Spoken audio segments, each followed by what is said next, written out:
Sukawati yaitu pemudi 23 tahun, merupakan seorang anak tunggal. Kala itu ayahnya baru saja meninggal 1 bulan yang lalu, dan ibunya sudah lama meninggal ketika Wati berusia 8 tahun. Tinggallah Wati sekarang hanya bersama dengan neneknya. Wati adalah cucu satu-satunya meskipun ia yatim piatu. Kakeknya merupakan mantan kepala desa yang cukup disegani. Menurut warga sekitar, Wati merupakan kembang desa yang santun dan rajin beribadah.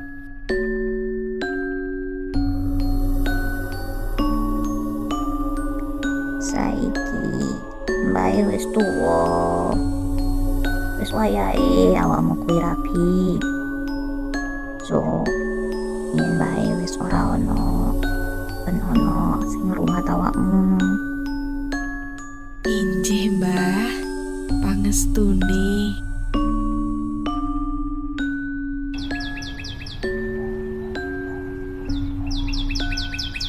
Pada waktu itu, Wati baru saja lulus SMA. Monggo Mbak Wati. Monggo Mbak. Sepeninggal ayah dan ibunya, Wati sempat beberapa kali dilamar pemuda di desanya. Baik dari tetangga bahkan sampai luar kota. Mbak Wati. Tapi Wati selalu menolaknya. Padahal waktu itu neneknya berharap agar ada yang menopang Wati setelah dia tiada.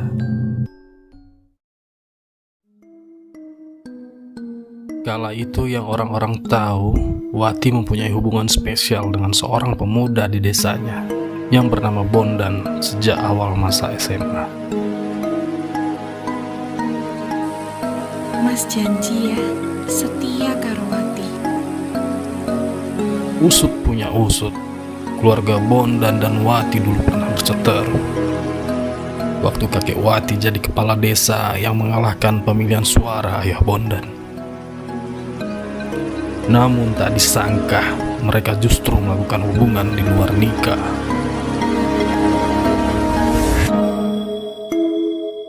Ojo pisan-pisan kuwi. Tapi sepertinya nenek tidak setuju dengan hubungan mereka. Meski sebenarnya Bondan anak orang kaya, tapi dia terkenal kasar dan urakan.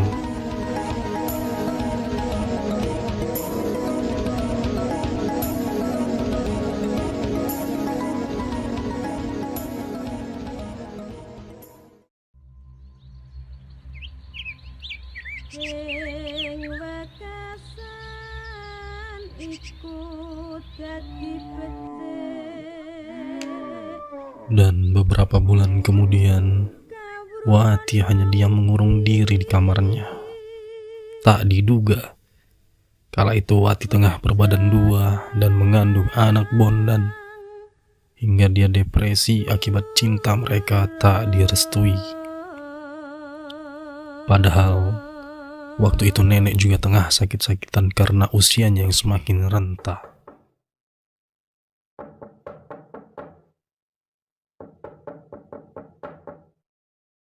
Assalamualaikum. Waalaikumsalam. Wonten undangan. Injih, Tak Mbak. hanya sampai di sini saja, Oh alah. betapa Nggih, matur hancur hati nuwun. Wati setelah tahu Bondan menikah dengan wanita lain pilihan orang tua. Astagfirullah, Mas Bondan.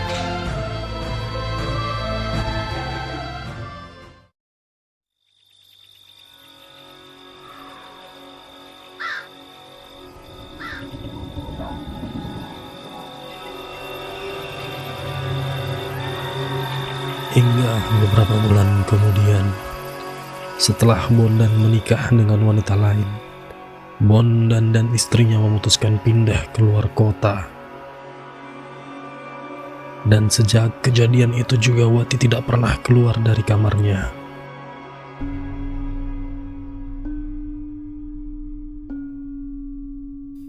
Dia begitu depresi Ngapurane Wati, dan tidak Mbah. punya semangat hidup.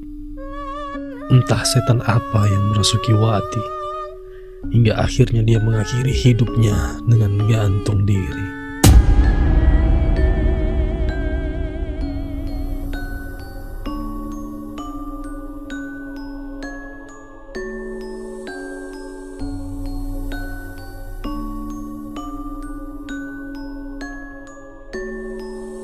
Wati. Wati.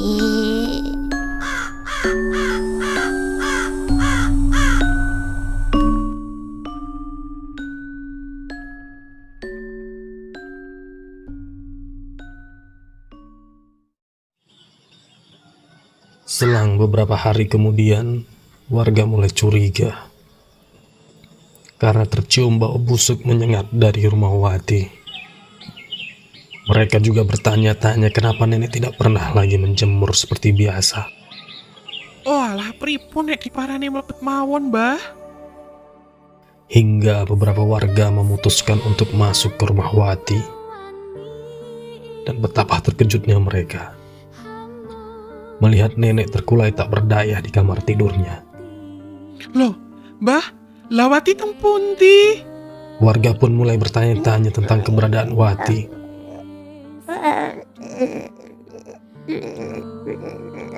Warga cuma kebingungan dengan apa yang dikatakan nenek. Akhirnya warga memutuskan mendobrak kamar Wati. Astagfirullahaladzim, Wati! Betapa terkejutnya warga setelah melihat Wati gantung diri dengan darah yang keluar dari perutnya.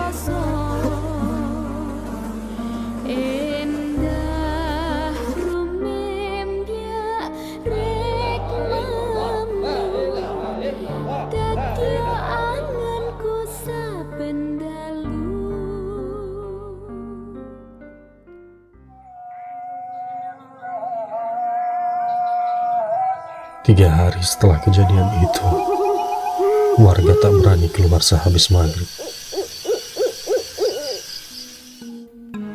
Banyak di antara mereka melihat sosok penampakan pocong yang diyakini itu sosok Sukowati.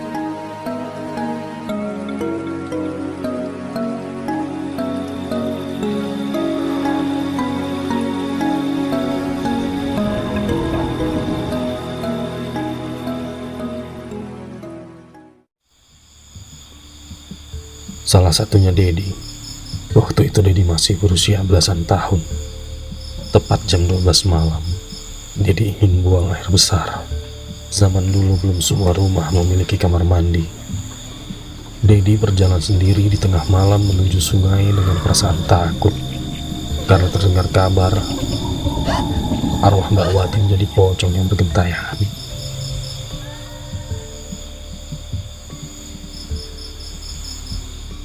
Setibanya di pinggir sungai, betapa senang hati Dedi karena ada Pak Sulam yang juga buang hajat di situ.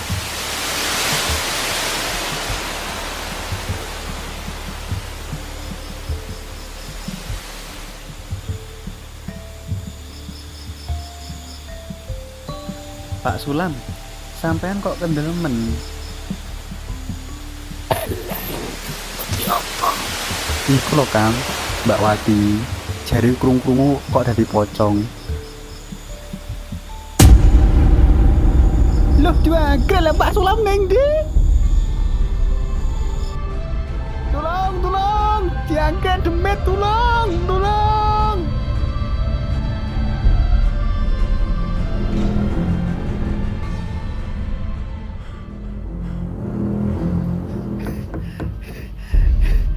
Lagi apa ke?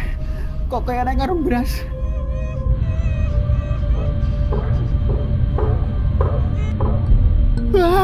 Jancok, pocong!